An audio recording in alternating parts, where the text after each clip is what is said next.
Continuamos hoy considerando los beneficios de la justificación por la fe en este capítulo 5 de la epístola del apóstol Pablo a los romanos. Y continuamos hoy leyendo el versículo 8 que dice, Mas Dios muestra su amor para con nosotros, en que siendo aún pecadores, Cristo murió por nosotros. Ahora la Biblia de Jerusalén traduce este versículo de esta manera. Escuche usted.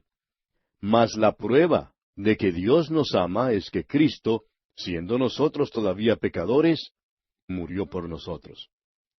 El hombre no tiene nada que ofrecer a cambio de la muerte de Jesucristo. Es una pobre criatura débil, quebrantada y un gran pecador. Dios reveló su amor por medio de la muerte de Jesucristo.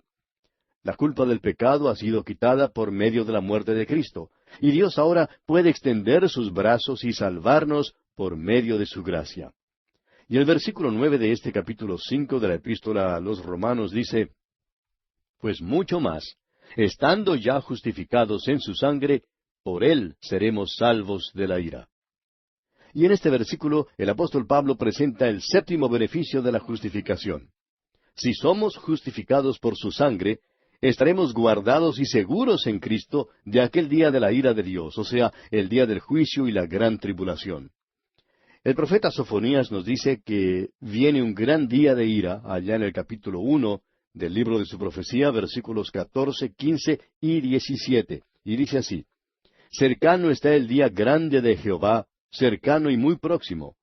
Es amarga la voz del día de Jehová, gritará allí el valiente. Día de ira aquel día de angustia y de aprieto, día de alboroto y de asolamiento, día de tinieblas y de oscuridad, día de nublado y de quebrantamiento. Y atribularé a los hombres y andarán como ciegos, porque pecaron contra Jehová. Y la sangre de ellos será derramada como polvo y su carne como estiércol. Sofonías describe la gran tribulación que será un tiempo cuando Dios derramará su ira. Y el apóstol Pablo nos dice que el creyente está y permanecerá salvo de la ira de Dios por medio de la sangre de Cristo. El creyente ha sido salvado de la pena del pecado. Dios nos salvó en el pasado, constantemente nos salva en el presente y nos salvará en el futuro. Eso quiere decir que todos los creyentes partirán de esta tierra al tiempo del rapto, o sea, cuando Cristo llame a su iglesia y que no pasarán por la gran tribulación. Ahora, no es porque lo merezca en manera alguna que el creyente escapará de esta porción, sino solo y exclusivamente a causa de la gracia de Dios. Somos salvos por la gracia y vivimos por la gracia de Dios y seremos arrebatados por la gracia de Dios. Y aquí y por la eternidad estaremos en el cielo debido a la gracia de Dios. Por Él somos salvos de la ira, leemos. El afirmar que la iglesia, que Cristo compró con su sangre, ha de pasar por la gran tribulación es impugnar la doctrina de la justificación por la fe. La justificación por la fe mira hacia el futuro y ofrece seguridad en Cristo, la cual sólo ha sido posible mediante su sangre. Bien, pasemos ahora al versículo 10. Porque si siendo enemigos fuimos reconciliados con Dios por la muerte de su Hijo, mucho más, estando reconciliados, seremos salvos por su vida. El pensamiento aquí es que, si mientras en realidad éramos enemigos, Dios estuvo dispuesto a dar a su Hijo para morir por nosotros, ahora que hemos sido traídos a un lugar de aceptación y hemos sido puestos en Cristo, entonces Él está mucho más propenso, mucho más dispuesto a guardarnos seguros. Cristo vive ahora para guardar a los suyos. Esta es una tarea mucho más agradable que la de morir por los impíos, que son sus enemigos. Jesucristo murió acá para salvarnos y vive allá en el cielo para mantenernos seguros en la salvación y vida eterna. Este es el mensaje de la carta a los Hebreos. Dice allá en el capítulo 7 de aquella carta, versículo 25, por lo cual puede también salvar perpetuamente a los que por Él se acercan a Dios, viviendo siempre para interceder por ellos. Si Dios me salvó a mí, siendo yo pecador, impío y enemigo de Él, ahora que soy su amigo, me mantendrá salvo. Y el versículo 11 de este capítulo 5 de la epístola a los Romanos dice, y no solo esto, sino que también nos gloriamos en Dios, por el Señor nuestro Jesucristo, por quien hemos recibido ahora la reconciliación. Y este es el octavo y final beneficio de la justificación. Es una de las declaraciones más maravillosas en la Escritura. Quiere decir que donde quiera que estemos, o cualesquiera que sea nuestro problema, podemos gloriarnos y regocijarnos en Dios. Podemos regocijarnos en quién es Él y en la salvación que Él ha provisto. Podemos regocijarnos en el hecho de que Dios estuvo dispuesto a salvar a pecadores y que promete que un día nos llevará a su presencia. ¿No nos hace eso regocijarnos? Es pura alegría simplemente saber que tantas bendiciones inapreciables son nuestras por medio de su gracia. El apóstol Pablo, al reflexionar sobre estos 7 beneficios y al considerar el octavo, espontáneamente se regocija en Dios. Al llegar ahora al versículo 12, tenemos el tema de la santificación del santo. Esta es una nueva sección en la epístola a los Romanos. La primera sección trató acerca del tema del pecado. La segunda sección trató del tema de la salvación. Y ahora, esta sección tratará del tema de la santificación. Dios, en su salvación, solamente declara justo al pecador. Nada ha pasado dentro de este individuo para hacer que él sea más bueno. Necesita la santificación, que es una obra de Dios, además de la salvación, que es un acto de Dios. Hemos designado esta sección la santificación potencial, porque es un tema difícil. Es difícil entender y es difícil de aceptar. Esta probablemente es la doctrina más difícil de aceptar y de creer, especialmente cuando se oye por primera vez. Los teólogos clasifican este tema como la doctrina de la supremacía federal. Para nuestro propósito de entender esta porción, significa que un solo hombre actuó en nombre de todos los hombres. Adán y Cristo son los representantes de la raza humana. Adán, según los versículos 12 al 14, es la cabeza natural de la raza humana, cuyo solitario acto de desobediencia hundió a todo su linaje en el pecado. Todos somos hechos pecadores debido a este acto de Adán. Esto no quiere decir que tengamos una naturaleza pecaminosa heredada de Adán, aunque este hecho sea verdad. Tampoco significa que somos totalmente culpables de nuestro propio acto pecaminoso, lo cual también es un hecho. Significa que estamos tan vitalmente unidos al primer padre de la raza humana, que antes de que tuviéramos una naturaleza pecaminosa o hubiéramos cometido un pecado, éramos pecadores en Adán. El pecado de Adán nos fue imputado. Ya hemos visto que la justicia de Cristo nos es atribuida por su muerte, como lo estudiamos en el capítulo 4 de esta epístola a los Romanos. Cristo es la cabeza de una nueva raza, los redimidos, la iglesia que es su cuerpo, una nueva creación. En esto es llamado el último Adán. Y dice el mismo apóstol Pablo allá en su primera carta a los Corintios, capítulo 15, versículos 45 y 47, así también está escrito, fue hecho el primer hombre, Adán, alma viviente, el postrer Adán, espíritu vivificante. El primer hombre es de la tierra, terrenal, el segundo hombre, que es el Señor, es del cielo. No habrá ningún tercer Adán porque Cristo es llamado el último Adán. Habrá un tercero y un cuarto y miles de millones de hombres que han sido redimidos por el segundo hombre. Leamos ahora este versículo 12. Por tanto, como el pecado entró en el mundo por un hombre, y por el pecado la muerte, así la muerte pasó a todos los hombres por cuanto todos pecaron. El primer pecado de Adán fue un acto representativo. Adán actuó a nombre de toda la familia humana. Todos pecaron en Adán. La evidencia de todo esto es obvia, como Pablo declara en su primera carta a los Corintios capítulo 15, versículos 21 y 22, diciendo, porque por cuanto la muerte entró por un hombre, también por un hombre la resurrección de los muertos. Porque así como en Adán todos mueren, también en Cristo todos serán vivificados.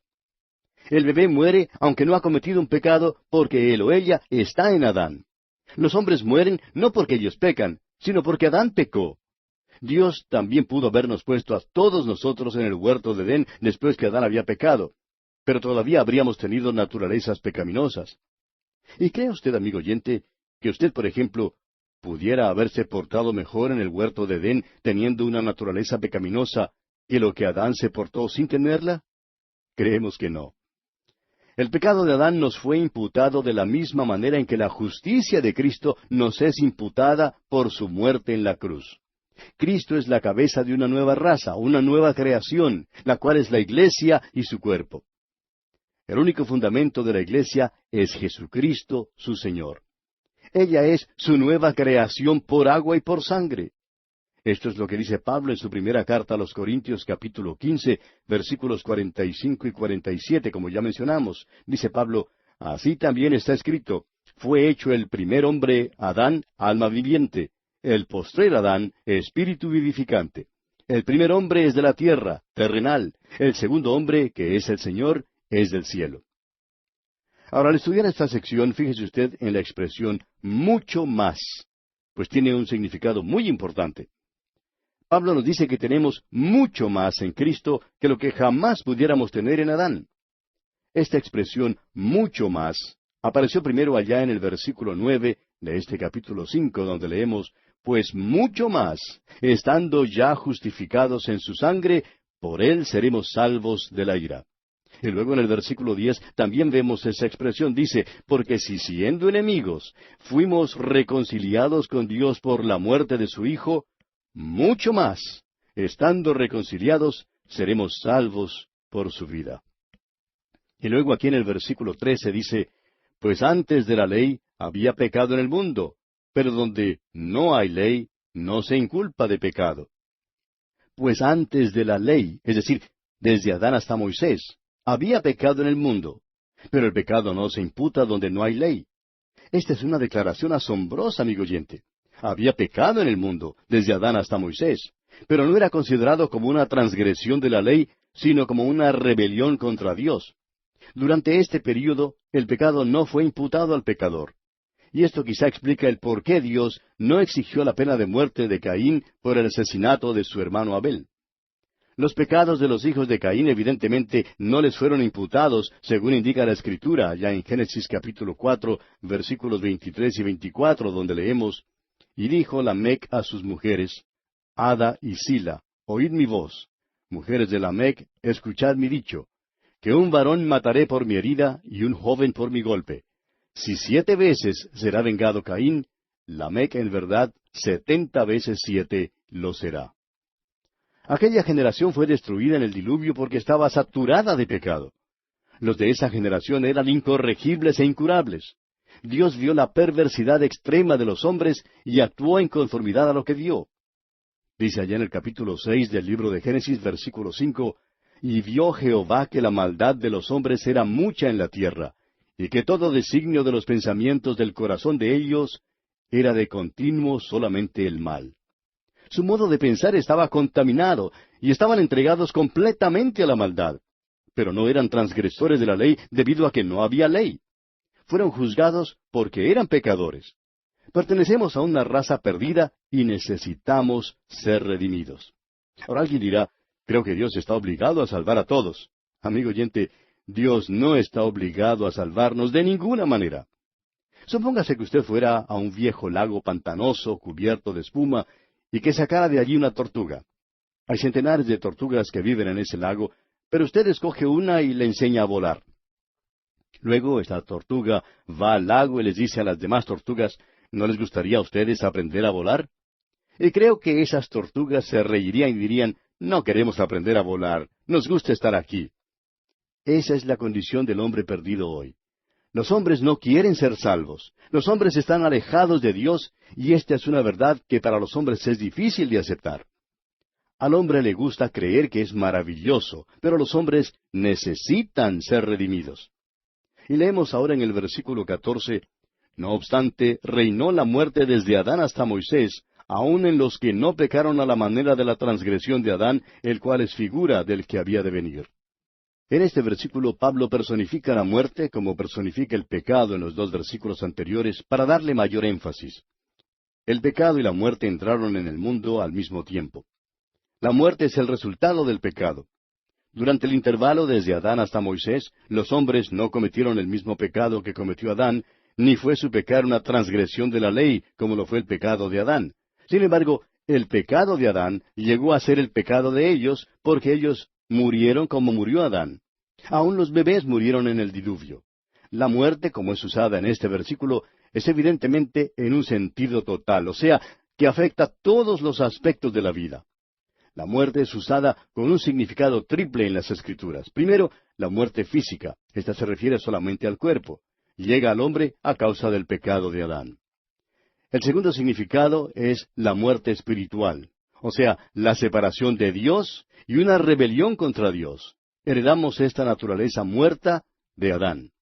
Y en tercer lugar, la muerte eterna, o sea, la separación eterna de Dios. Y a menos que el hombre sea redimido, esta sigue inevitablemente. Ahora aquí se declara definitivamente a Adán como un tipo de Cristo. La muerte está a la puerta de Adán como la responsabilidad total de él. Dios no creó al hombre para morir. Fue una pena que le fue impuesta debido a que Adán transgredió el mandato de Dios. La transgresión de él es la transgresión nuestra y su muerte es la muerte nuestra. Así también Cristo es la cabeza de una nueva creación. Esta nueva creación tiene vida por medio de él. Cristo es totalmente responsable de su vida y felicidad eternas. Ahora, los versículos 15 al 17 de este capítulo 5 de la Epístola a los Romanos se consideran como una de las secciones más difíciles de entender en toda la Escritura. Leamos el versículo 15. Pero el don no fue como la transgresión, porque si por la transgresión de aquel uno murieron los muchos, abundaron mucho más para los muchos la gracia y el don de Dios por la gracia de un hombre, Jesucristo. El énfasis y contraste aquí es entre aquel uno y los muchos que están en Adán, y aquel uno y los muchos que están en Cristo. Las palabras mucho más revelan que recibimos muchísimo más en Cristo que lo que perdimos en Adán. Hay una enorme superioridad en cuanto a la acción de Cristo comparada con la de Adán. También aquí hay una sugerencia de la certeza de la obra de Cristo. Es verdad que los cementerios todavía se llenan y los hombres todavía mueren, pero la fe mira las cosas que no se ven. Aunque esta sea una sección reconocidamente difícil, el pensamiento aquí es que un solo hombre implicó en el pecado a una raza entera. Y en contraste a esto, un solo hombre trajo la justificación. Hay una comparación, pero hay también un contraste. Ahora el versículo 16 dice, y con el don no sucede como en el caso de aquel uno que pecó, porque ciertamente el juicio vino a causa de un solo pecado para condenación, pero el don vino a causa de muchas transgresiones para justificación. Declarado simplemente, este versículo quiere decir que el solitario pecado de Adán hizo muchos pecadores, pero que a los muchos pecadores se les ofrece el don de la justicia. Un don es lo que uno recibe sin ofrecer nada en cambio, ni aun una compensación. Un solo acto de transgresión hundió en el pecado a toda la raza humana. Pero por otra parte, un acto de obediencia, esto es, la muerte de Cristo en la cruz, hizo posible que los hombres fueran salvados. Ahora el versículo 17 de este capítulo 5 de la Epístola a los Romanos dice, pues si por la transgresión de uno solo reinó la muerte, mucho más reinarán en vida por uno solo, Jesucristo, los que reciben la abundancia de la gracia y del don de la justicia. Pablo presenta aquí dos reinos que son mutuamente exclusivos y opuestos entre sí. Los dos no pueden prevalecer. Pablo ha declarado previamente que la muerte, allá en el versículo 14, reina como rey. La muerte llegó al trono por un solo hombre que cometió una sola ofensa. Adán cometió otros pecados después de la caída, pero solamente el pecado original, aquel primer acto, fue el que implicó a la raza humana. Luego Pablo hace uso de la expresión mucho más por cuarta y última vez en este capítulo. Presenta otro reino que es superior al reino de la muerte. Es el reino de la vida, por contraste. Es ofrecido a los súbditos del reino de la muerte por la superabundancia de la gracia. No envuelve ninguna restricción ni capacidad. Los hombres solamente deben recibirla. Es el don de la justicia. El Rey del reino de la vida es el Señor Jesucristo. El don viene por medio de Él. Algunos hombres abandonan su país o reino como refugiados o asilados políticos, y en muchos casos cuentan de sufrimientos, esclavitud y hasta muerte. Abandonan su propio país o reino para poder llegar a otro reino o país que les ofrezca libertad y vida. En muchos casos han tenido que correr grandes riesgos al tratar de escapar. Así también hay muchos hombres que están en el reino de la muerte y necesitan escapar. Pero Dios les ofrece un nuevo reino a quienes están en el reino de la muerte. Ahora no tienen que escaparse, porque Él provee el pasaporte y la visa que les dará la entrada al reino de la vida eterna. Pasemos ahora al versículo 18. Así que, como por la transgresión de uno vino la condenación a todos los hombres, de la misma manera, por la justicia de uno, vino a todos los hombres la justificación de vida. Tenemos aquí declarado el principio fundamental de la imputación del pecado y de la imputación de la justicia. Esta es la doctrina de la supremacía federal de la raza en Adán y en Cristo. Dios sabía lo que la raza humana haría en Adán y por tanto Él proveyó, aún en aquel entonces, una nueva cabeza, a fin de que pudiera declarar justos a los pecadores perdidos, los cuales no tienen ninguna justicia propia. Cristo fue, como dice allá en Apocalipsis capítulo 13, versículo 8, el Cordero que fue inmolado desde el principio del mundo. También Génesis capítulo 3, versículo 15, establece sin lugar a dudas que Dios le prometió a Adán y a Eva la venida de Jesucristo. Y ahora el versículo 19 de este capítulo 5 de la Epístola a los Romanos dice, porque así como por la desobediencia de un hombre los muchos fueron constituidos pecadores, así también por la obediencia de uno, los muchos serán constituidos justos. En este versículo, Pablo resume su argumento sobre la supremacía federal. El solo acto de desobediencia de Adán hizo pecadores a todos, no teniendo nosotros solamente una naturaleza pecaminosa, sino también siendo culpables del acto de pecado. La palabra aquí para desobediencia sugiere un descuido de escuchar a Dios, lo cual fue el principio del pecado de Adán. Él dudó antes de desobedecer. La obediencia de Cristo no solamente incluyó su muerte en la cruz, sino también su santa vida de obediencia a la voluntad del Padre. Cristo dijo allá en el Evangelio según San Juan, capítulo 6, versículo 38, porque he descendido del cielo no para hacer mi voluntad, sino la voluntad del que me envió.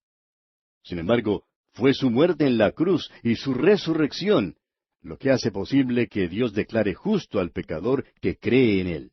Cristo es nuestra justicia. Adán es nuestro pecado y muerte. El pecador que oye y se somete obedientemente a la voz de Cristo recibe una declaración de justicia librándole de condenación. El mismo Señor Jesucristo dijo allá en el Evangelio según San Juan, capítulo 5, versículo 24, de cierto os digo, el que oye mi palabra y cree al que me envió, tiene vida eterna, y no vendrá a condenación, mas ha pasado de muerte a vida. Y aquí nos detenemos por hoy, amigo oyente, porque se nos acabó el tiempo.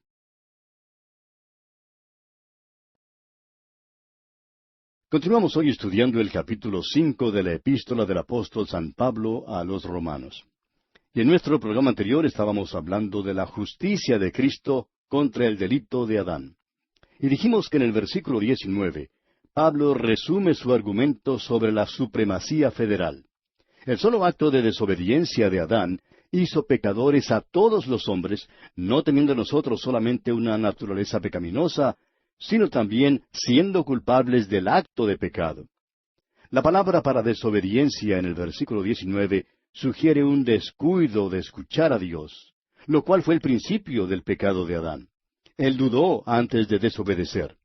Pero la obediencia de Cristo no solo incluyó su muerte en la cruz, sino también su vida santa de obediencia a la voluntad del Padre. Cristo dijo allá en el Evangelio según San Juan, capítulo 6, versículo 38, porque he descendido del cielo no para hacer mi voluntad, sino la voluntad del que me envió. Sin embargo, fue su muerte en la cruz y su resurrección que hace posible que Dios declare justo al pecador que cree en Él. Cristo es nuestra justicia. Adán es nuestro pecado y muerte. El pecador que oye y se somete obedientemente a la voz de Cristo recibe una declaración de justicia librándole de condenación. El Señor Jesucristo mismo dijo en el Evangelio según San Juan, capítulo 5, versículo 24, de cierto os digo, el que oye mi palabra y cree al que me envió, tiene vida eterna, y no vendrá a condenación, mas ha pasado de muerte a vida. Ahora el versículo 20 de este capítulo 5 de la epístola a los Romanos nos dice, pero la ley se introdujo para que el pecado abundase, mas cuando el pecado abundó, sobreabundó la gracia. Cuando Dios dio la dio con un sistema de sacrificios. Más tarde Cristo vino para cumplir todo lo que esos sacrificios simbolizaban. En otras palabras, Dios ha dado a la raza humana, una raza perdida, una oportunidad para ser librada de la culpa del pecado. Ahora no somos librados de la naturaleza pecaminosa, porque la mantenemos hasta cuando morimos. La ley se introdujo no con Adán, sino con Moisés, algunos centenares o miles de años más tarde, y reveló lo que Dios exige de quienes permanecen en el linaje del primer Adán.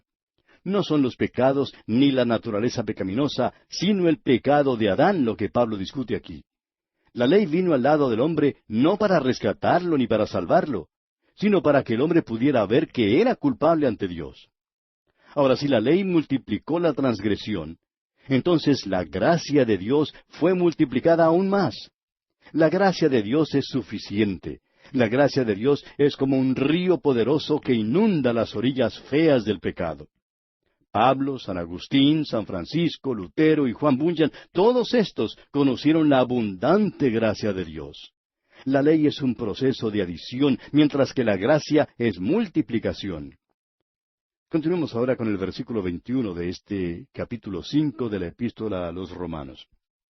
Para que así como el pecado reinó para muerte, así también la gracia reine por la justicia para vida eterna, mediante Jesucristo, Señor nuestro. Hoy en día vivimos en un mundo donde el pecado reina. Satanás es príncipe de la tierra hoy en día. El apóstol Pedro nos dice allá en su primera carta, capítulo 5, versículo 8, «Sed sobrios y velad, porque vuestro adversario el diablo, como león rugiente, anda alrededor buscando a quien devorar». El pecado reinó para muerte, y los cementerios se llenan todavía debido a su existencia. Ahora Pablo ya ha hablado acerca del reino de muerte y el pecado. Una sola transgresión de Adán fue capaz de introducir este reino. El tema de la próxima sección de esta epístola a los Romanos es la naturaleza pecaminosa del individuo. Aquí el tema es la transgresión de Adán que nos hizo culpables a todos. La gracia ha establecido un reino en el mismo lugar del pecado y la muerte. Fue establecido en justicia. Las demandas de la justicia de Dios han sido satisfechas completamente en la muerte de Cristo. El reino se ha establecido completa y firmemente en la cruz de Cristo. El pecador que cree ahora tiene vida eterna por medio de su unión con el último Adán, o sea, el Salvador resucitado y glorificado. Y esto hace posible la santificación del pecador salvado, la cual es el tema del próximo capítulo. Y permítanos recalcar una vez más, amigo oyente, que lo que se trata aquí es la condenación en Adán y la justificación en Cristo. Necesitamos ser explícitos porque hasta aquí el limpiamiento del corazón del pecador no ha sido el tema. Y pasamos ahora al capítulo 6 de esta epístola del apóstol Pablo a los Romanos. En este capítulo tenemos la identificación con Cristo como la base de la santificación. La obediencia a Cristo es la experiencia de la santificación. Este capítulo 6 presenta la santificación por posición en los versículos 1 al 13 y la santificación práctica en los versículos 14 al 23. El apóstol Pablo dio a conocer las bases de este tema en la última parte del capítulo 5, pero todavía como parte del gran tema de la justificación, mostrando que la justicia es imputada a todo creyente en Cristo y que el pecado original de Adán también es imputado a cada miembro de la familia de Adán. Estableció que hay una sobreabundancia de justicia en comparación con el pecado. Fuimos justificados en Cristo. Veremos que somos santificados también en Cristo. Hay una diferencia entre la justificación y la santificación. Sin embargo, notemos que la identificación con Cristo, que sirve de base para la justificación, también es la base para la santificación. Estos dos temas no se excluyen mutuamente. La justificación es el fundamento sobre el cual se apoya toda la superestructura de la santificación. La justificación suple el carril sobre el cual corre el tren de la salvación, mientras que la santificación es el tren mismo. Veamos ahora alguna de estas diferencias entre estos dos temas.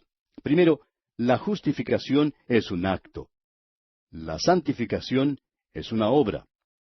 En segundo lugar, la justificación es el medio. La santificación es el fin. En tercer lugar, la justificación es para nosotros.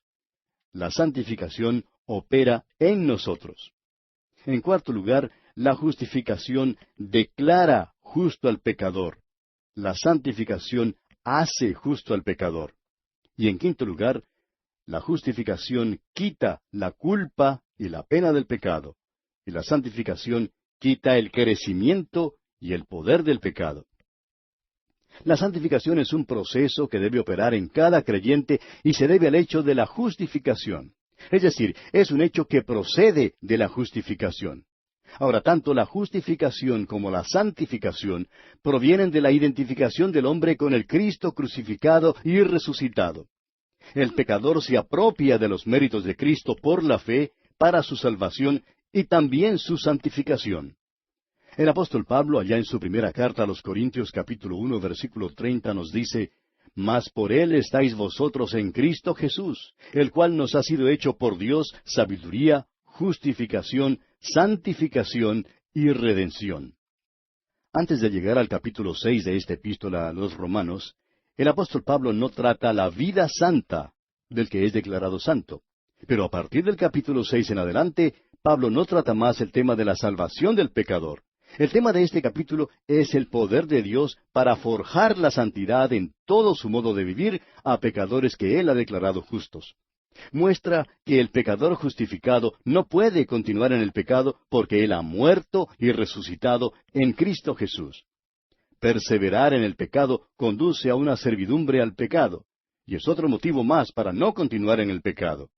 Esta sección nos libra de lo que algunos denominan el antinomianismo, o sea, nos libra de vivir una vida egoísta y licenciosa. Leamos pues el primer versículo de este capítulo 6 de la epístola a los Romanos. ¿Qué pues diremos? ¿Perseveraremos en el pecado para que la gracia abunde? Este versículo que abre el capítulo 6, evidentemente es una respuesta a la pregunta que surgió en los dos últimos versículos del capítulo 5. Pero a la vez es también una respuesta al argumento total de Pablo en todo lo que ha dicho en los capítulos 1 hasta el 5. En este capítulo 6, el apóstol Pablo adopta un estilo argumentativo. En cambio, no usa tal estilo en los primeros 5 capítulos donde trata el tema del pecado. Allí estaba simplemente declarando los hechos. Ahora él dice, después que has visto la maravillosa salvación de Dios, ¿qué puedes decir? Todo lo que te es posible decir es aleluya y gloria al Señor. Esto puede parecer trillado, pero ¿qué más se puede decir ante esta maravillosa salvación de Dios, amigo oyente? Ahora la pregunta es, ¿perseveraremos en el pecado para que la gracia abunde? Otra forma de expresar este pensamiento es, ¿hemos de perseverar en el pecado para que la gracia se multiplique? Muchos cristianos están agobiados por la gracia de Dios. Aunque son salvados por su gracia, creen que deben establecer una lista de reglas para poder vivir la vida cristiana. Otros, desafortunadamente, interpretan esto en el sentido de que les da licencia para hacer lo malo. El versículo 2 de este capítulo 6 de la epístola a los Romanos nos proporciona la respuesta directa de Dios a la pregunta de que si cuando uno es salvado por medio de la gracia, ¿puede perseverar en el pecado o no? Este versículo dice, en ninguna manera, porque los que hemos muerto al pecado, ¿cómo viviremos aún en él? El solo hecho de que el apóstol Pablo haya formulado esta pregunta significa que él entendía que la justificación significaba una declaración de justicia. Si Dios le ha declarado justo, amigo oyente, y le ha quitado su culpa de pecado, entonces usted no puede perseverar en el pecado. La respuesta es, de ningún modo. Este versículo puede ser traducido así, Dios nos libre. ¿Cómo podemos nosotros, siendo hombres que morimos al pecado, en la persona de nuestro sustituto, el Señor Jesucristo, vivir o continuar viviendo en el pecado? Esto es algo que muchas veces es mal entendido. Nosotros morimos para el pecado en la persona de nuestro sustituto al identificarnos con Jesucristo. Morimos al pecado en Cristo, pero por otra parte, nunca estamos muertos al pecado mientras vivimos. Cualquier persona que sea sincera sabe que nunca alcanza el lugar donde está completamente muerta al pecado. Logra alcanzar un lugar donde su deseo es el vivir para Cristo, para Dios. pero reconoce que todavía tiene la vieja naturaleza.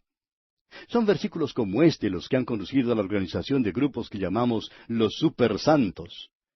Esperamos no ser injustos o faltos de bondad cuando hablamos de estos grupos, pero los que se hallan en ellos creen que han alcanzado algún tipo de nivel exaltado donde ya no pueden cometer pecado. Una noche, después de una conferencia bíblica, un joven le preguntó al predicador, ¿vive usted la vida victoriosa? Y el joven se quedó sorprendido cuando el predicador le contestó que no estaba viviendo la vida victoriosa. Y a su vez el predicador le preguntó al joven, ¿está usted viviendo la vida victoriosa? El joven por fin dijo, bueno, trato de vivirla. Ah, pero espere un momento, le dijo el predicador, eso no viene al caso. ¿Vive usted la vida victoriosa? Y entonces el joven rehusó dar respuesta alguna. Sin embargo, prosiguió la discusión diciendo, ¿no dice la Escritura, con Cristo estoy juntamente crucificado, y ya no vivo yo, mas vive Cristo en mí? Y lo que ahora vivo en la carne, lo vivo en la fe del Hijo de Dios, el cual me amó y se entregó a sí mismo por mí. El pastor respondió que por supuesto que esto estaba en la Biblia. Luego el joven añadió, ¿no dice también la Escritura que estamos muertos al pecado? El predicador le dijo, no, la Escritura dice que hemos muerto al pecado. Esa es nuestra posición. Pero nunca estamos muertos al pecado en esta vida porque tenemos una naturaleza pecaminosa. Todos tenemos una naturaleza pecaminosa mientras vivimos. ¿Notó usted la diferencia, amigo oyente? La Escritura dice que hemos, en el pasado, muerto al pecado en Cristo, pero no dice que estamos, en el presente, muertos al pecado en esta vida, porque tenemos una naturaleza pecaminosa. Ahora, ¿qué quiere decir entonces cuando la Biblia dice, con Cristo estamos juntamente crucificados? Bueno, quiere decir que cuando Cristo murió hace más de 2000 años, nosotros morimos con Él. Morimos en Él y fuimos resucitados en Él, y que ahora estamos unidos a un Cristo vivo. Yo no he crucificado la vieja naturaleza. No sé en cuanto a los demás, pero yo no he tenido ningún éxito en crucificarme a mí mismo. Lo interesante, amigo oyente, es que una persona puede matarse de muchas maneras. Puede hacerlo tomando veneno, dándose un tiro con un arma de fuego o lanzándose desde un edificio alto. Pero una persona no puede matarse por medio de la autocrucifixión, porque cuando ya tiene clavada una mano en la cruz, ¿cómo puede clavarse la otra? Bien, continuemos ahora con el versículo 3 de este capítulo 6 de la epístola a los Romanos.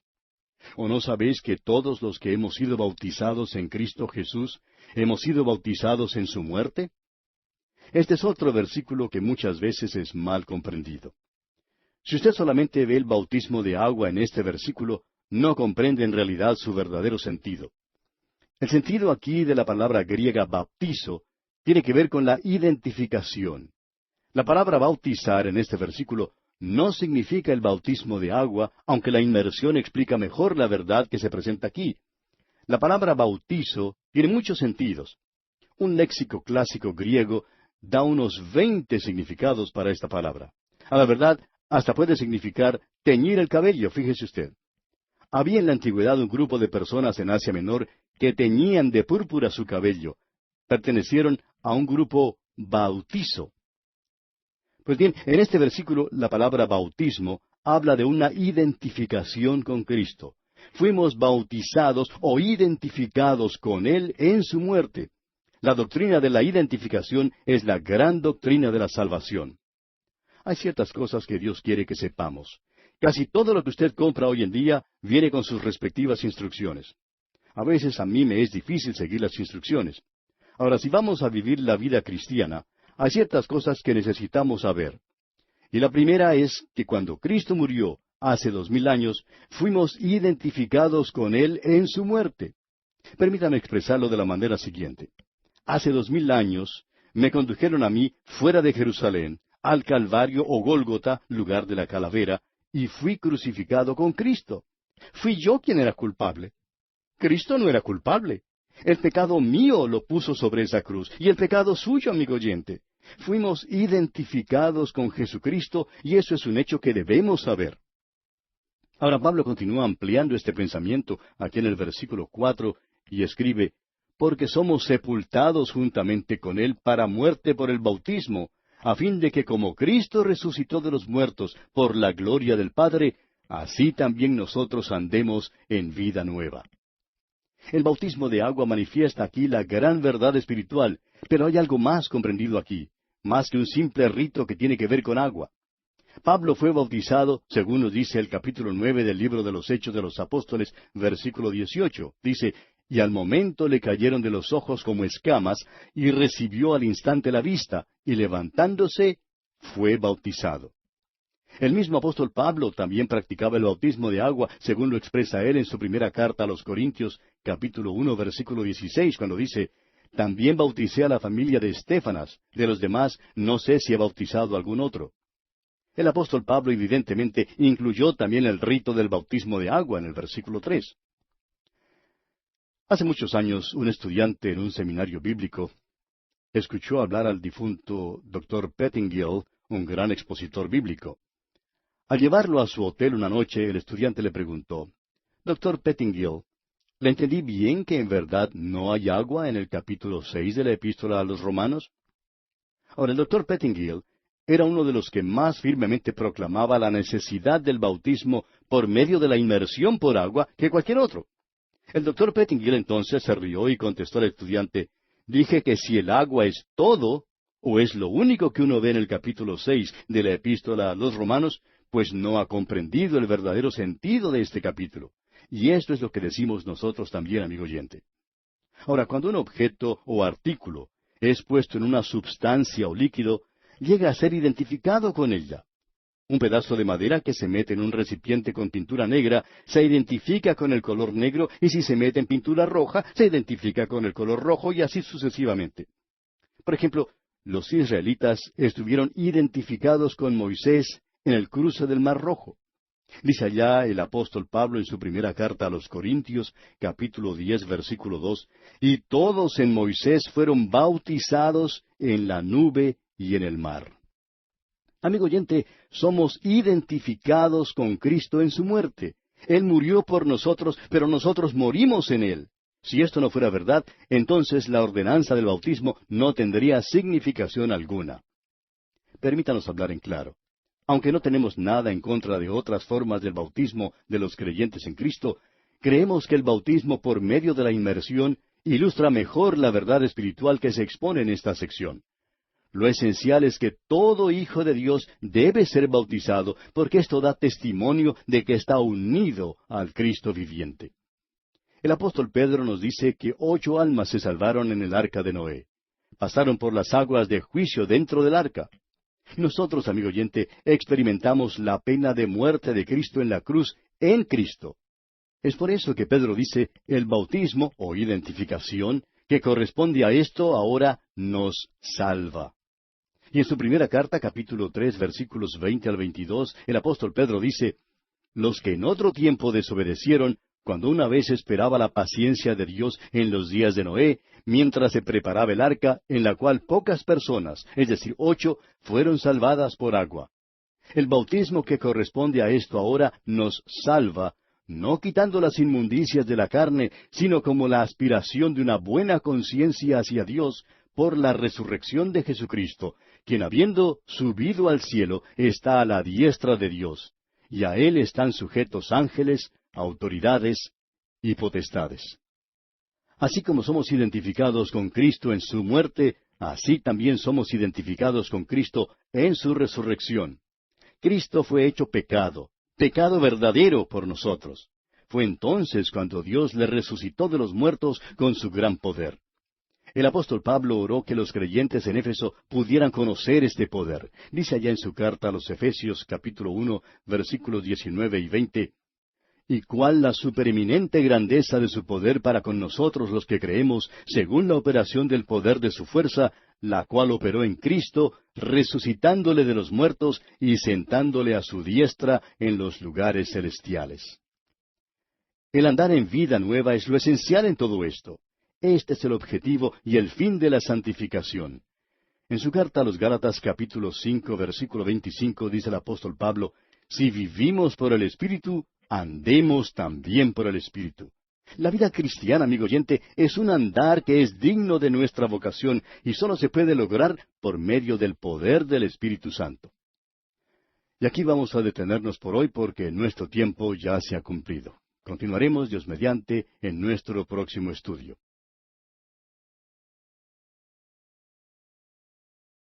Continuamos nuestro estudio hoy en el capítulo 6 de esta epístola a los Romanos, y en nuestro programa anterior estábamos hablando acerca de nuestra identificación con Cristo. Y decíamos que somos identificados con Cristo en su muerte. Él murió por nosotros, pero nosotros morimos en Él. Si esto no fuera verdad, entonces la ordenanza del bautismo no tendría significación alguna. Y permítanos hablarle claro, amigo oyente. Aunque no tenemos nada en contra de otras formas del bautismo de los creyentes en Cristo, creemos que el bautismo por medio de la inmersión ilustra mejor la verdad espiritual que se expone en esta sección. Lo esencial es que todo hijo de Dios debe ser bautizado, porque esto da testimonio de que está unido al Cristo viviente. El apóstol Pedro nos dice que 8 almas se salvaron en el arca de Noé. Pasaron por las aguas de juicio dentro del arca. Nosotros, amigo oyente, experimentamos la pena de muerte de Cristo en la cruz, en Cristo. Es por eso que Pedro dice, el bautismo o la identificación que corresponde a esto ahora nos salva. Y en su primera carta, capítulo 3, versículos 20 al 22, dice, los que en otro tiempo desobedecieron, cuando una vez esperaba la paciencia de Dios en los días de Noé, mientras se preparaba el arca, en la cual pocas personas, es decir, 8, fueron salvadas por agua. El bautismo que corresponde a esto ahora nos salva, no quitando las inmundicias de la carne, sino como la aspiración de una buena conciencia hacia Dios por la resurrección de Jesucristo, quien habiendo subido al cielo está a la diestra de Dios, y a Él están sujetos ángeles, autoridades y potestades. Así como somos identificados con Cristo en su muerte, así también somos identificados con Cristo en su resurrección. Cristo fue hecho pecado, pecado verdadero por nosotros. Fue entonces cuando Dios lo resucitó de los muertos con su gran poder. El apóstol Pablo oró que los creyentes en Éfeso pudieran conocer este poder. Y dice allá en su carta a los Efesios capítulo 1, versículos 19 y 20, y cuál la supereminente grandeza de su poder para con nosotros los que creemos, según la operación del poder de su fuerza, la cual operó en Cristo, resucitándole de los muertos y sentándole a su diestra en los lugares celestiales. Ahora, el andar en nueva vida es esencial en todo esto. Este es el objetivo y el fin de la santificación. En su carta a los Gálatas, capítulo 5, versículo 25, dice el apóstol Pablo, si vivimos por el Espíritu, andemos también por el Espíritu. La vida cristiana, amigo oyente, es un andar que es digno de nuestra vocación y solo se puede lograr por medio del poder del Espíritu Santo. No es solo un esfuerzo para mejorar o reformar la vieja naturaleza. La vieja naturaleza de Adán fue juzgada en la cruz y es considerada como muerta. Esta es la vida nueva en Cristo que resulta de su muerte y su resurrección. Fue resucitado con un cuerpo glorificado. Esa vida y poder es lo que Pablo está definiendo como el vivir cristiano. Este es el objetivo de la justificación y de la santificación en este mundo. Dice el mismo apóstol Pablo allá en su carta a los Colosenses capítulo 3 versículo 1, si pues habéis resucitado con Cristo, buscad las cosas de arriba, donde está Cristo sentado a la diestra de Dios. Continuamos ahora con el versículo 5 de este capítulo 6 de la epístola a los Romanos. Porque si fuimos plantados juntamente con Él en la semejanza de su muerte, así también lo seremos en la de su resurrección. Evidentemente, Pablo mira hacia atrás, hacia el versículo 2 de este capítulo que ya ha escrito, y hacia nuestra identificación con Cristo en su muerte y resurrección. El bautismo de agua, de por sí, no podía lograr esta gran realidad espiritual. El pensamiento aquí es inmenso. En realidad, compartimos la vida de Jesucristo, así como una rama que es injertada al árbol comparte la vida del árbol. La vida de Cristo ahora es la vida nuestra. Y dice el apóstol Pablo aquí en el versículo 6 de este capítulo 6 de la epístola a los Romanos, sabiendo esto, que nuestro viejo hombre fue crucificado juntamente con él, para que el cuerpo del pecado sea destruido, a fin de que no sirvamos más al pecado. Permítanos, amigo oyente, parafrasear este versículo de esta manera. Llegando a saber esto, que nuestro viejo hombre, es decir, la naturaleza de Adán, la naturaleza vieja, fue crucificada juntamente con Cristo para que el cuerpo, la soma, el cadáver del pecado, fuera paralizado, cancelado, anulado, y cesáramos de ser esclavos del pecado. Cuando Pablo dice nuestro viejo hombre, dice que éramos en Adán culpables y pecadores perdidos, poseídos de una naturaleza que se rebela contra Dios. El viejo hombre se contrasta con el nuevo hombre. En su carta a los Efesios capítulo 4 versículos 22 al 24, el apóstol Pablo nos dice lo siguiente, escuche usted.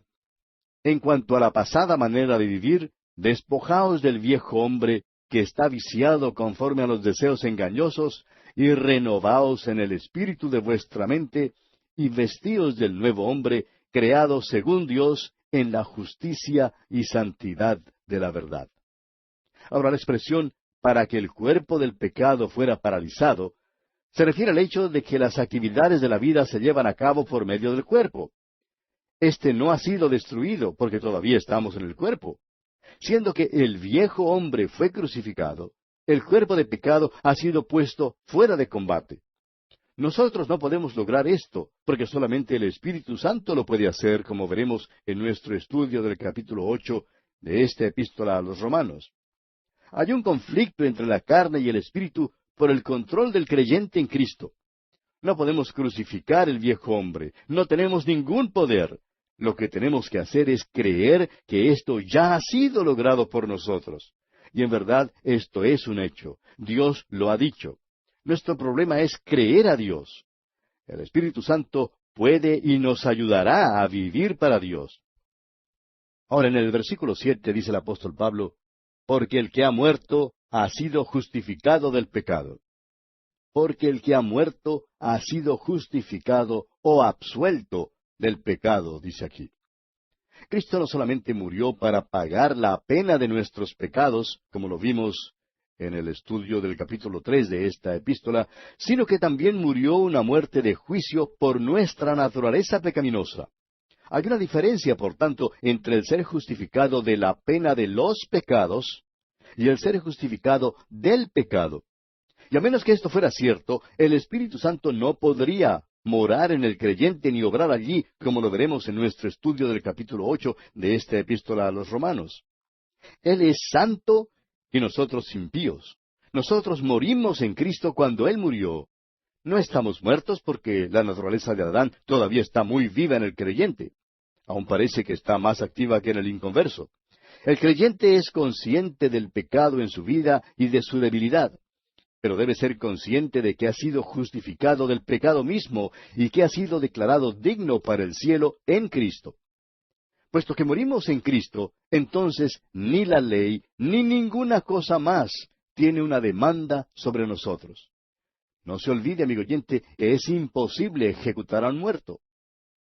Ahora dice aquí el versículo 8 de este capítulo 6 de la epístola a los Romanos, y si morimos con Cristo, creemos que también viviremos con Él. En vista del hecho de que morimos con Cristo, sigue lógicamente que fuimos resucitados con Él. Compartimos su vida de resurrección. Ahora, esto no quiere decir que tendremos que esperar hasta que estemos con Él en el cielo. Quiere decir que ahora mismo compartimos su vida. Y en el versículo 9 dice, sabiendo que Cristo, habiendo resucitado de los muertos, ya no muere, la muerte no se enseñorea más de Él. Allá en el libro de Apocalipsis capítulo 1 versículo 18, el Señor revela este hecho. Dice, yo soy el que vivo y estuve muerto. Mas he aquí que vivo por los siglos de los siglos. Amén.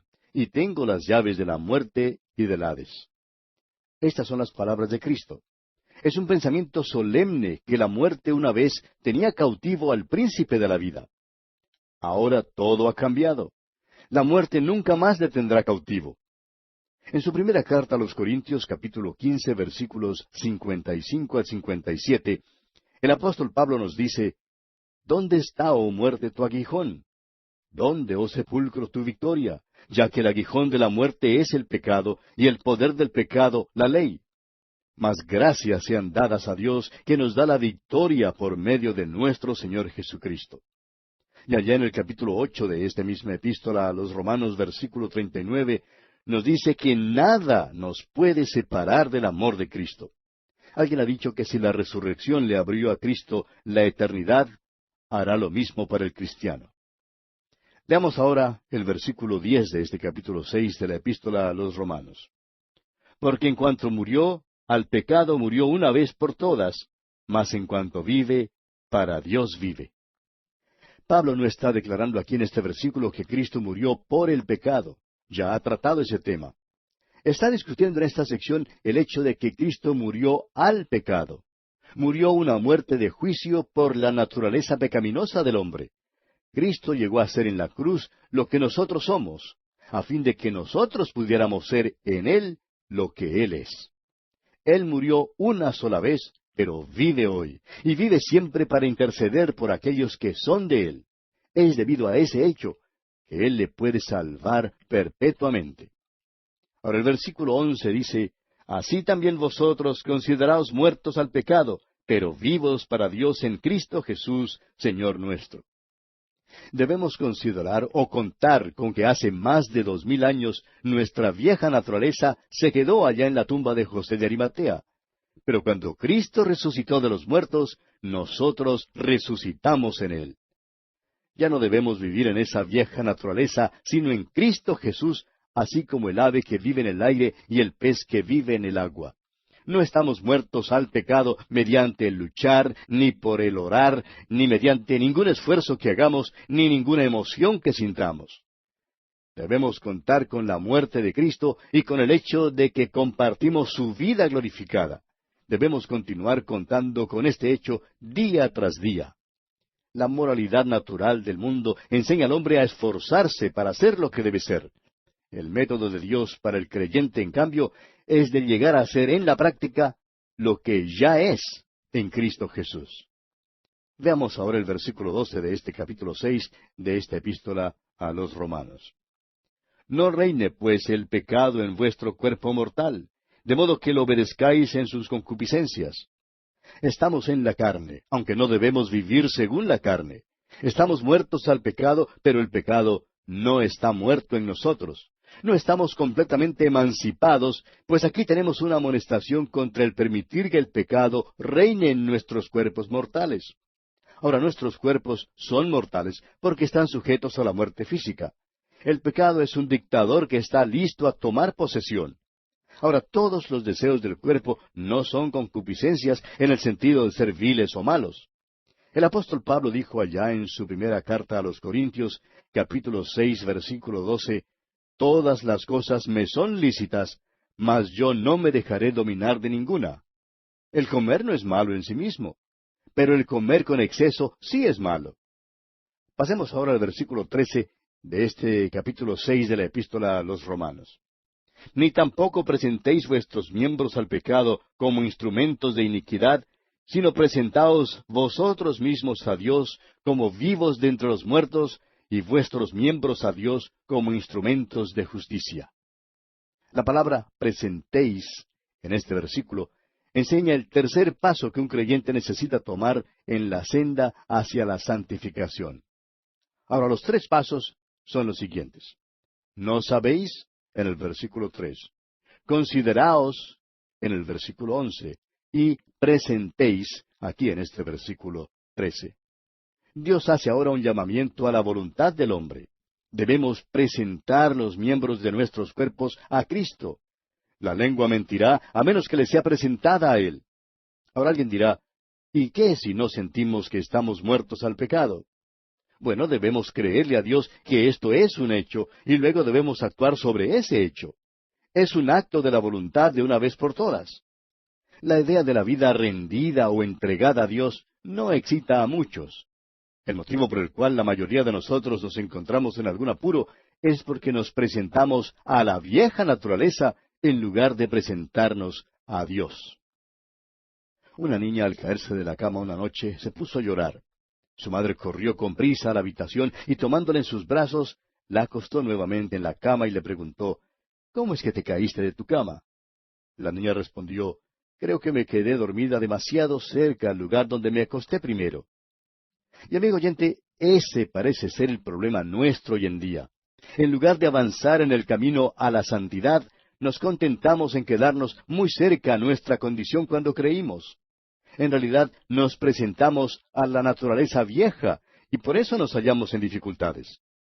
Así como una vez nos presentábamos al pecado, ahora debemos presentarnos a Dios. Cuando somos renacidos, tenemos una naturaleza nueva y una vieja también. Sea cual fuere su problema, amigo oyente, presénteselo a Dios. Llévele a Él su mal genio y hable con Él en cuanto a eso. Llévele a Él su lengua chismosa. Cierta señora expresó en una ocasión interés en una reunión donde hablaban en lenguas. El dirigente del grupo se le acercó y le dijo, Señora, ¿le gustaría a usted hablar en lenguas? Y ella respondió, no, prefiero más bien perder unos 40 centímetros de la que tengo ahora. Dios, amigo oyente, quiere que nos presentemos a Él. Veamos ahora este asunto de la santificación práctica. ¿Cuál es nuestra respuesta a la posición gloriosa que tenemos en Cristo? Leamos aquí el versículo 14. Porque el pecado no se enseñoreará de vosotros, pues no estáis bajo la ley, sino bajo la gracia. Este versículo simplemente quiere decir que la ley fue dada para dominar su vieja naturaleza. Nunca fue dada para dominar la naturaleza nueva. La naturaleza nueva debe ser presentada a Cristo. No es la intención de Dios que el pecado gobierne al creyente en esta vida más que en la vida venidera. Esto no se logra poniendo nuevamente al creyente bajo algún principio legal o de la ley.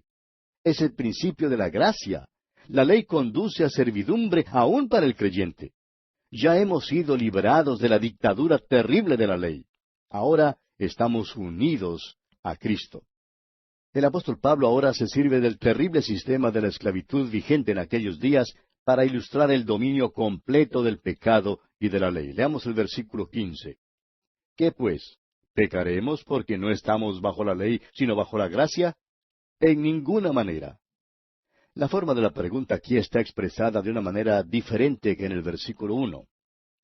El apóstol Pablo ha demostrado en los 14 versículos anteriores que el método de Dios para lograr la santificación es en la misma base que la justificación, por medio de la fe. La pregunta aquí, más bien, es que si se debe dar una ayuda a la gracia para lograr su alto y santo fin.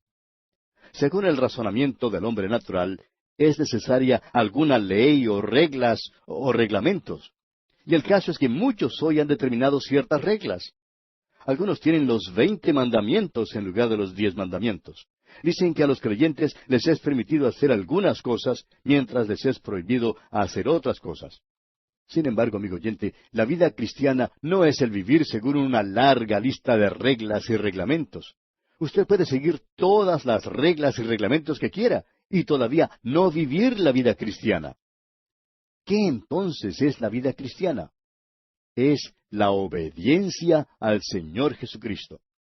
Esta sección tiene mucha importancia. La identificación con Cristo es la santificación de posición. La obediencia a Cristo es la experiencia de la santificación y esa es la santificación práctica. No se trata de lo que uno hace, sino de dónde uno anda. Y no es cómo anda, sino dónde anda. ¿Está usted, amigo oyente, andando en la luz y en comunión con Cristo? El pecado puede romper nuestra comunión con Él, pero cuando está rota, todo lo que tenemos que hacer es confesar nuestros pecados, según lo que nos dice el apóstol Juan en su primera carta, capítulo 1, versículo 9. Dice el apóstol Juan, si confesamos nuestros pecados, Él es fiel y justo para perdonar nuestros pecados y limpiarnos de toda maldad. Lo importante de recordar es que los cristianos tienen que obedecer al Señor Jesús y tener comunión con Él. Un elocuente erudito de la Biblia dijo en cierta ocasión, hay un veneno sutil que se insinúa al corazón, aun del mejor cristiano, y es la tentación de decir, no voy a pecar para que la gracia abunde, sino porque el pecado abunda. Muchos cristianos tienen la idea de que porque son salvos por la gracia, pueden hacer lo que les dé la gana. Y amigo oyente, si usted ha sido salvado por la gracia, no puede hacer lo que quiere. Y veremos eso cuando estudiemos el capítulo 8 de esta epístola a los Romanos. Pablo deja en claro en su epístola a los Gálatas que hay tres maneras en que un cristiano puede vivir, y son los siguientes. Primero, por la ley. Segundo, por libertinaje. Y tercero, por libertad. Todo el mundo tiene algún principio por el cual vive. Cierta estrella de cine dijo en cierta ocasión que toda su vida estaba entregada al sexo. Esa era su ley. No importa quién sea usted, amigo oyente, si usted vive por alguna ley, está viviendo con su naturaleza vieja. El vivir por alguna ley es un extremo. Ahora, otro extremo contra el cual Pablo amonesta es el libertinaje. Si usted es hijo de Dios, amigo oyente, no puede hacer lo que le venga en gana, sino que tiene que hacer lo que le agrada al Señor. Debe presentarse a Él y serle obediente. Esta es una manera práctica de vivir la vida cristiana. En el versículo 16 de este capítulo 6 de la epístola a los Romanos, escribe Pablo, ¿No sabéis que si os sometéis a alguien como esclavos para obedecerle, sois esclavos de aquel a quien obedecéis, sea del pecado para muerte, o sea de la obediencia para justicia? Este versículo es verdadero y muy práctico. En realidad, hay solamente dos señores a los cuales obedecer. Uno es la muerte y el otro es la justicia. Toda persona es esclavo de uno de los dos. Aún los creyentes tienen que aprender que el poder del pecado es tan verdadero como la culpa del pecado. Habiendo sido libertado de la culpa del pecado mediante la justificación por la fe, ahora el creyente ha de ser libertado del poder del pecado por medio de la santificación por la fe. La obediencia de la que este versículo habla es la obediencia de la fe y la obediencia de la ley. La fe conduce ahora a la obediencia a Cristo. No podemos librarnos de los lazos del pecado porque somos débiles, pero sí podemos presentarnos como esclavos a Jesucristo. Él nos pone en libertad. Allá en el Evangelio según San Juan capítulo 8, versículos 34 al 36, Jesús dijo, de cierto os digo, que todo aquel que hace pecado, esclavo es del pecado. Y el esclavo no queda en la casa para siempre, el Hijo sí queda para siempre. Así que, si el Hijo os libertare, seréis verdaderamente libres. Alguien contaba en una ocasión que frente a su iglesia había un elegante club, que sólo los más ricos eran miembros de ese club, porque costaba mucho dinero llegar a ser miembro, y que si uno era miembro, probablemente era una persona que tenía un Cadillac y un chofer. Un día, el pastor de esa iglesia se asomó a la ventana y notó que había ya algunos Cadillacs estacionados frente al club, y también un grupo de choferes estaba parado allí conversando. Después de unos momentos, un caballero de corte muy distinguido salió del club, hizo señales, y diciendo algo se metió en su automóvil. Uno de los choferes se apartó del grupo y se metió en el asiento del chofer, y se fueron. Ahora este incidente nos conduce a una conclusión. Aquel chofer era siervo del caballero que lo llamó. Es obvio que los otros choferes no eran empleados del caballero porque cuando él llamó, ellos no le obedecieron. Él era amo, o como diríamos hoy, era patrón sobre el hombre que le obedeció. Pues bien, Pablo está diciendo aquí que a quien quiera que uno obedezca, ese es su amo. Hermano en Cristo, ¿es Cristo su amo en verdad? Usted no está bajo la ley. Simplemente el poder decir que usted no mata, no miente, no hace lo malo, no quiere decir que usted está viviendo la vida cristiana. Solo significa que usted está viviendo una vida buena. La vida cristiana es una vida en la cual usted obedece a Cristo. Si usted está sirviendo al pecado, entonces usted es esclavo del pecado. Pero si usted está sirviendo a la justicia, entonces usted es esclavo de Cristo Jesús. Y aquí vamos a detenernos por hoy, amigo oyente, porque nuestro tiempo ha tocado ya a su fin. Continuaremos, Dios mediante, en nuestro próximo programa.